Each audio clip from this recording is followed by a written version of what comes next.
But it's really important in SEO to remember there are no shortcuts.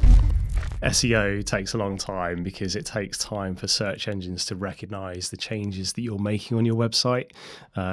Search engines like Google and even ChatGPT, Perplexity, those large language models that we refer to now, they have to crawl your website. They have to learn what it's about. So that doesn't happen overnight.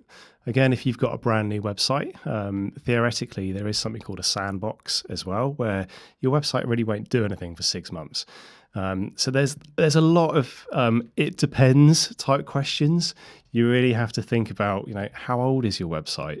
Maybe your website is quite old. It's been indexed in the search results for a long time, but it just hasn't had any SEO actually applied to it.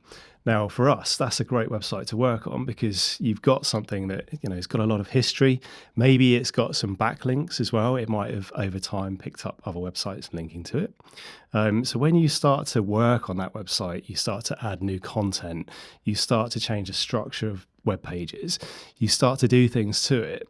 And if you start working with Google Search Console as well, and Google Analytics, obviously, now you can actually get Google to try and crawl your website a bit more. You can submit a sitemap. You can start to work with Google systems to actually try and get Google to crawl your website a little bit more, maybe start to index it. And that can then start to speed things up for you. But it's really important in SEO to remember there are no shortcuts. So if you came to me with a great budget, yeah, fantastic. We'll make sure that we spend that wisely over the next 6 to 12 months. And we will start to show you results, but we can start to use software like Google Search Console to show you how content is starting to perform.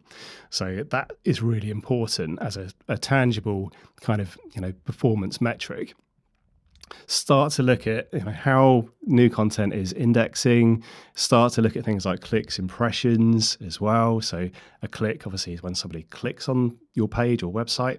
An impression is how many times it starts to show up in the search results. And you can use Google Search Console for that, and that's why it's great and it is tangible and you can start to show these types of results.